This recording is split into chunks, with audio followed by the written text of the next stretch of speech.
I don't quite remember the last time we've had a Heisman race this controversial and this unknown up to this late in the season. After the games this weekend, thankfully, we finally have an idea of who the frontrunners are, or a couple of them at least. But literally before Saturday morning, it was nothing but pure chaos and it was completely wide open. We're used to seeing a late bloomer come out of nowhere and win it, kind of like last year with Devontae Smith. That happens all the time. And normally with a late bloomer, they come around that 8th or 9th week, and we know who the top 4 to 5 players are in the Heisman watch. It's so strange this year going into week 11 and 12, you literally are saying the Heisman race is wide open, and if somebody has a great game or 2 back-to-back great weeks, they're the front runner. And if you think I'm wrong, look at Kenneth Walker from Michigan State. Nobody was talking about him 4 to 5 weeks ago. But 3 weeks ago, or really 2 weeks ago, everybody's saying he's the front runner and he should win the Heisman after 1 to 2 good games. I don't even want to get started on before the season and the preseason Heisman watch, because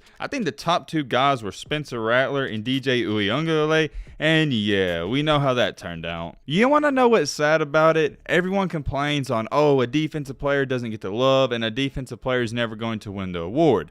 Well, if a defensive player had any shot of winning this award, it would have been this year. As uncut and unclear the Heisman race has been somewhat, there's been 1 to 2 guys that have stuck around from the beginning to the end. That's Bryce Young and Matt Corral. As to when I'm speaking, there's 5 main guys they have highlighted. In my opinion, there's only 2 guys that are up for this award. Actually, my bad, not 2, 3. We'll get into it. The top 5 in the Heisman watch according to ESPN, and I would agree with this, is Bryce Young, CJ Stroud, Kenneth Walker III, Matt Corral, and Will Anderson. Kenneth Walker's a good kid, he's a good running back, but he's not going to win the Heisman, because if anyone wins it from the Big Ten, it's going to be CJ Stroud, because he has more big-time games left.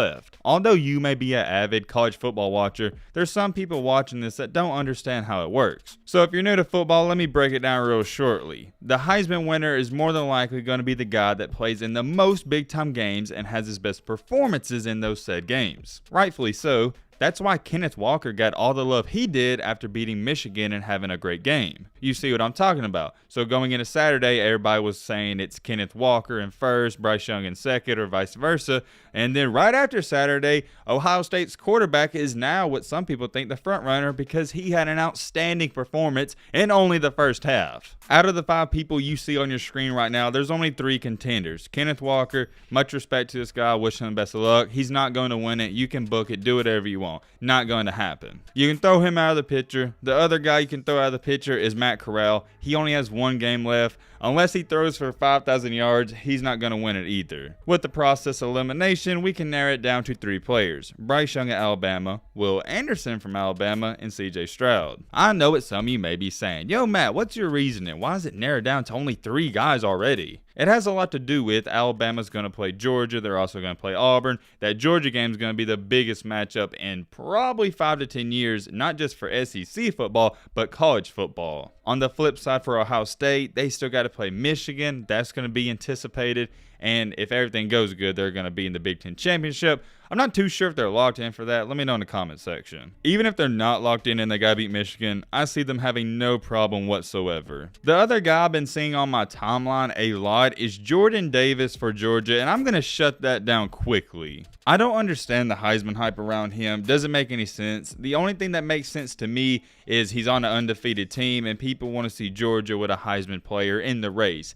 But it's not rational. He hasn't played like a Heisman player. I get it. He's big. He's monstrous. He's 6'6", 340 pounds. But he only has 2 sacks. If a defensive player has any shot of winning the Heisman, you at least got to have 15 sacks. Look at these numbers on the screen right now. Does that look like a Heisman winner to you? I don't think so. Jordan Davis is a great football player, but we're talking about the Heisman. That's the best player in the country. I don't think he even deserves to be there. And the only player that should have won it in the past 15 years out of any defensive player was probably, I'd say, Ndamukong Suh. He had a crazy, insane year in 2009 where he had 12 sacks. But hold on, I got one better for you. Everyone's saying Jordan Davis should be in there. No, the best defensive player, I'm going to go farther than this. The best player in the country, yes, that's right, you heard me correctly. The best player in the country is Will Anderson for Alabama. He has 13 sacks, and Alabama's still going to play 3 to 4 more games. He leads the SEC in tackles for loss, and he's a game changer. I'm telling you right now, if Alabama didn't have Will Anderson and Bryce Young, they'd be around 8-4. I don't want you to pay attention to the sacks. If you don't want to take my word for it, you got to watch this dude play. The 13 sacks doesn't do it justice. He has an impact on every single play. If he doesn't get the sack, he's the one helping out and creating for others so they can get the tackle. He gets double teamed, sometimes triple teamed in every single game, and he still somehow finds a way to get 1 or 2 sacks. Do I think Will Anderson will win the Heisman? No, but I think he's the best player in the country, and that award should go to the best player in the country, which is him. He has a shot, and here's why. Like I talked about, Alabama has a ton of big-time matchups coming up. If he can have 2 to 3 sacks in each game from here on out, and if he could have 4 or 5 in that Georgia game, look out, a defensive player could win it. But for some people, especially for Georgia fans, it's not the defensive player you were thinking about. The 2 front runners right now, in my opinion, is Bryce Young, CJ Stroud, and I would say Bryce has the nudge on him, or what is a nudge? He has the edge on him right now. The problem with college football fans, not just college football fans, but people in life, you become accustomed to being a prisoner in the moment. If you just see something happen, you think it's the greatest thing ever. For example, with Kenneth Walker, I'm not going to let y'all forget. 2 to 3 weeks ago, y'all were saying he was the best player in the country, and now you're already moving on to CJ Stroud. Let's take a quick look at CJ Stroud. He's thrown for 3,500 yards, 36 touchdowns to only 5 interceptions, with a QBR of 90.7. My favorite thing about Stroud is he continues to get better and better and better every single week. If you watched his first 3 games this year against Minnesota, Oregon, and Tulsa, he was overthrowing receivers, making some bad reads, throwing interceptions, and looking like a not-so-good quarterback. His first 3 games, he threw 1 interception every game, but after that, he cleaned it up and got better. Ever since his rough and bumpy start, he's looked great, except for the Nebraska game. He threw 2 interceptions. He was okay. He still threw for 400 yards. Like I was saying, it's what you do in the ranked matchups that matters the most. Against Purdue, he balled out, threw for 360 yards, 5 touchdowns, 0 interceptions.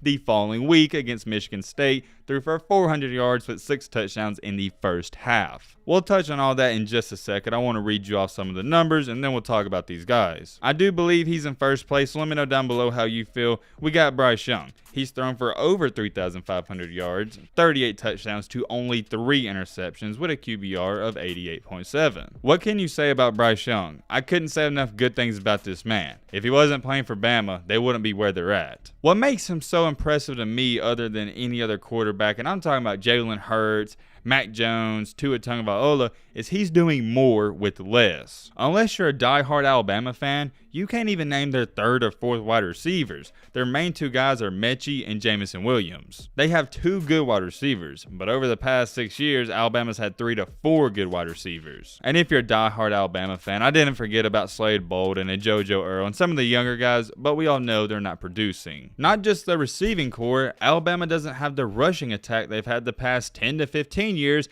and this may be one of the worst offensive lines they've ever had. From time to time, if you watch Alabama play, it looks like they're not even blocking guys and they're getting free runners at Bryce Young. And what's so amazing about it is Bryce Young never shows emotion. He's calm, cool, and collective, somewhat like Jalen Hurts. I can't take credit for this. I heard a sports announcer say it. He plays similar to Russell Wilson. When he does escape the pocket, he's not looking to run. He keeps his eyes downfield, but at the same time, he can run if he wants to or needs to. He's on a record-setting pace. He's completing over 71% of his passes, and he's thrown 40 touchdowns nearly to only 3 picks. You can't have a better ratio. What he did last night was utterly ridiculous. He was 31 for 40, threw for 559 yards, 5 touchdowns, had a QBR at 95.4. I don't even know what to say about that. It's out of this world. But hold on, I know what some of you CJ Stroud and Ohio State fans are saying. Well, Matt, CJ did that in the first half against Michigan State. Yes, he did. Yes, he did. Much love and respect to him. Here's the difference. Michigan State has the worst secondary in the country, and their defense is not that good. Not to mention that CJ also has one of the best wide receiving cores you'll ever see in your life besides that 2017 Alabama class. You know the one I'm talking about that had Jerry Jeudy, Henry Ruggs, Devontae Smith, and Jalen Waddle. I'm not trying to take anything away from Stroud, but let's be real, Michigan State's secondary is embarrassing. Another thing we got to throw in there, you can't just look at the numbers because CJ is throwing to wide open receivers, and I mean wide open, not even a guy within 5 to 10 feet. On the flip side for Bryce Young in Alabama, he's dropping dimes into a basket. It's also kind of funny. Before Saturday, nobody, I didn't see a single tweet or nothing saying CJ Stroud was a front runner or should be even up for Heisman. But after one game, after one half, you want to say he's the front runner? Not so fast. Bryce Young has been in the conversation, and he's been at the top of the conversation ever since week 1, so it goes without a doubt in my mind he's the front runner. That's only right. He's proven more against better competition in my mind. Let me know what you think about it. You want to know what's great about this? Despite how you feel, despite how I feel, we can say Bryce Young is 1A, CJ Stroud is 1B. The season's not over. Ohio State, Alabama, they're going to play in many more matchups that are going to be under the lights. It's going to come down to who can make the most big-time plays and who can have that 1 to 2 more extra Heisman moments. I think it's Bryce Young's Heisman to lose. If he goes out there and beats Georgia, that will solidify it. I mean, Georgia's got one of the best defense of all time. If he goes out there, throws for 400 yards, 3 to 4 touchdowns, he's got to win the Heisman. You also got to keep into account Alabama has another player up for the Heisman. If Will Anderson goes out there against Georgia, like I was stating earlier, has 3 to 4 sacks, he could win the Heisman potentially. Last but not least, it's going to fall on the shoulders of CJ Stroud. If he goes out there in the next couple of weeks, throws for 400 yards, 500 yards, heck, maybe even 600 yards, he's going to win the Heisman. I'm almost comfortable to say you can book it at this point. It's going to be one of those 3 guys. Oh yeah, I've also seen some people saying, why isn't Stetson Bennett getting Heisman love? He's been playing great. He should be up for the Heisman. Just shut up. If you think Stetson Bennett is better than CJ Stroud or Bryce Young, I can't have a conversation with you. I'll leave that at that. And I also want to throw in there before we end the video off, I know there's some other players that are playing great in the country, like Kenny Pickett for Pittsburgh. He's been balling out. But the fact of the matter is, if you're not playing for a big-time team that's one of the top 5 teams in the country, more than likely you're not winning the Heisman. Kenny Pickett has the almost identical numbers to Bryce Young and CJ Stroud. The only difference is you play for Pittsburgh. Let me know your thoughts down below. This is also a double upload because, hey, you guys got 500 likes on the last video, and I said a double upload. And that's going to wrap up this video. I hope you guys enjoyed. Hope you guys learned something. If you know the channel, what are you doing? Join the family. Hit that subscribe button and leave a like for more. And as always, let's be great. I'm out, y'all. Peace.